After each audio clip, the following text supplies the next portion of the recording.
Hello friends, intermittent fasting जो है वज़न कम करने के लिए सबसे अच्छी स्ट्रैटेजी मानी जाती है।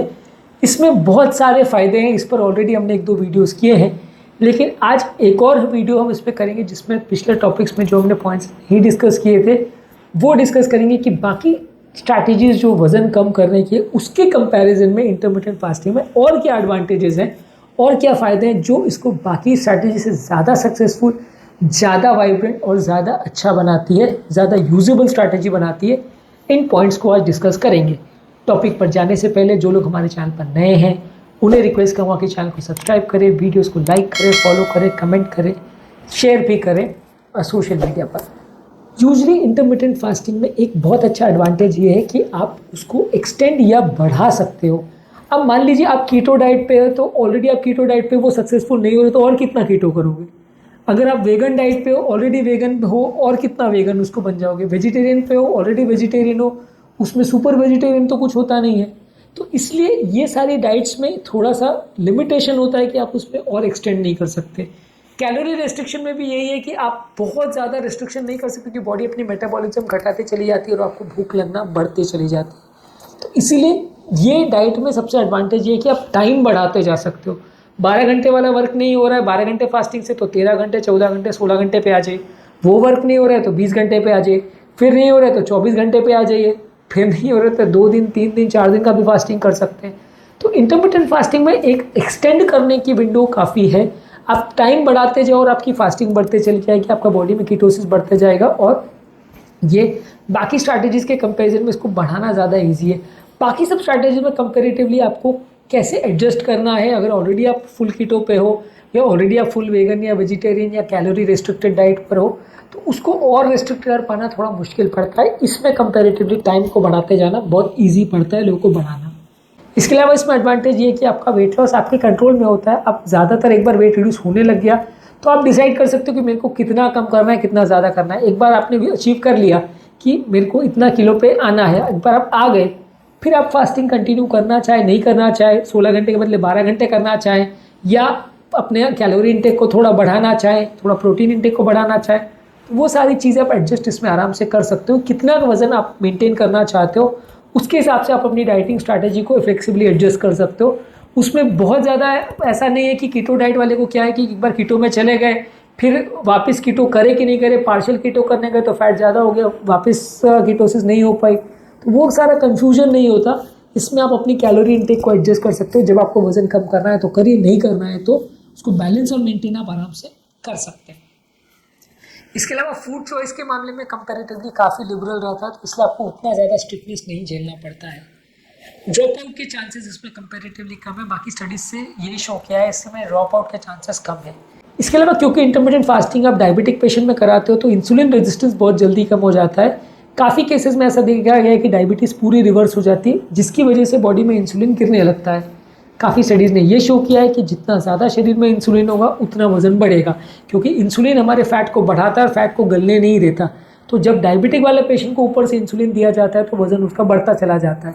तो इंटरमिटेंट फास्टिंग में जब आप कैलोरी को बहुत कम कर देते हो और वो 12 घंटे या 16 घंटे आप कुछ नहीं खाते हो तो उस टाइम बॉडी को कोई कैलोरी नहीं मिलती है तो इंसुलिन रेजिस्टेंस अपने आप कम हो जाता है।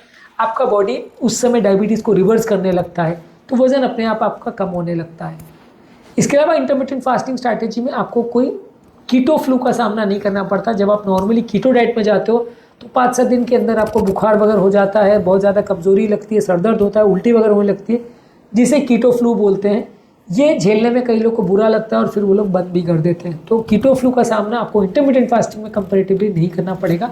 हाँ, कुछ दिन थोड़ी भूख ज़्यादा लगेगी लेकिन फ्लू जैसा सिम्टम्स या बहुत ज़्यादा बुरा महसूस नहीं करेंगे।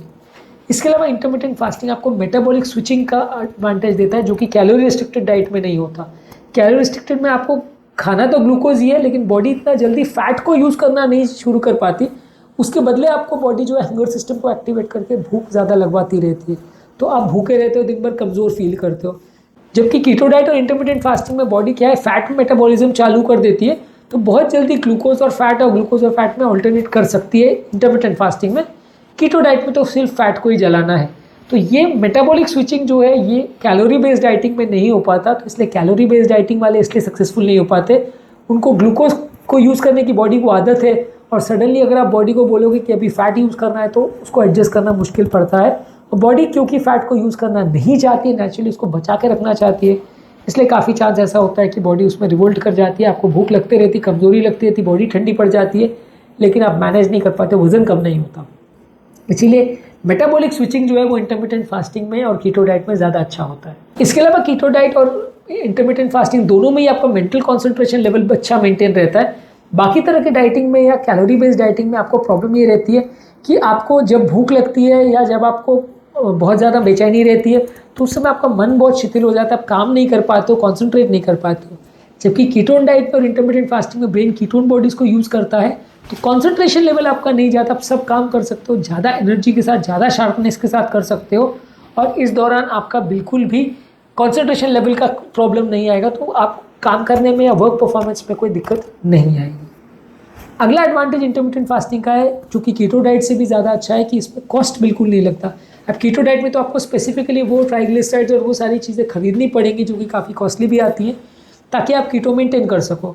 इसमें यह है कि कॉस्ट बिल्कुल नहीं, आपको सिर्फ टाइम डिपेंडेंट फास्टिंग करनी है। इनफैक्ट आपका खर्चा कम होगा क्योंकि आपको खाना खाना नहीं है।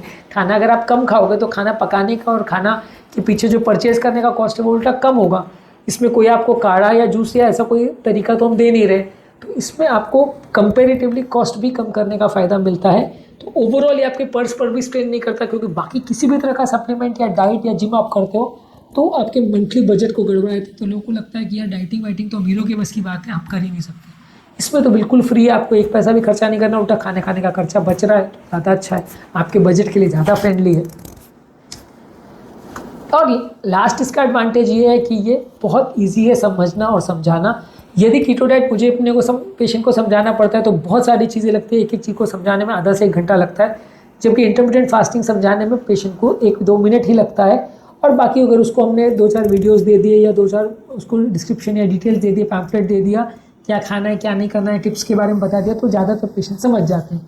समझाने में माथापच्ची नहीं होती, पेशेंट अपने फ्रेंड्स और रिलेटिव्स को भी ईजिली समझा सकते हैं। इसमें लेकिन प्रॉब्लम ये है कि बाकी सब डाइट में उनको समझाना, एक एक चीज़ का कैलोरी मेंटेन करवाना, एक एक चीज़ को मैनेज और मेंटेन करवाना, वो बहुत हेडेक होता है, ज़्यादातर लोग नहीं मैनेज कर पाते। तो इसलिए ये समझना, समझाना, मैनेज और मेंटेन करना बाकी डाइट्स के कंपैरिजन में काफ़ी ज़्यादा ईजी है और काफ़ी ज़्यादा इसे लंबे समय तक भी कंटिन्यू करना ईजी है। तो ये है बेसिकली इंटरमिटेंट फास्टिंग के एडवांटेजेस बाकी किसी भी डाइट के कंपैरिजन में, जो इसे बाकी किसी भी तरह के डाइट, इनफैक्ट कीटो डाइट से भी ज़्यादा बेटर और ज़्यादा ईजी बनाते हैं।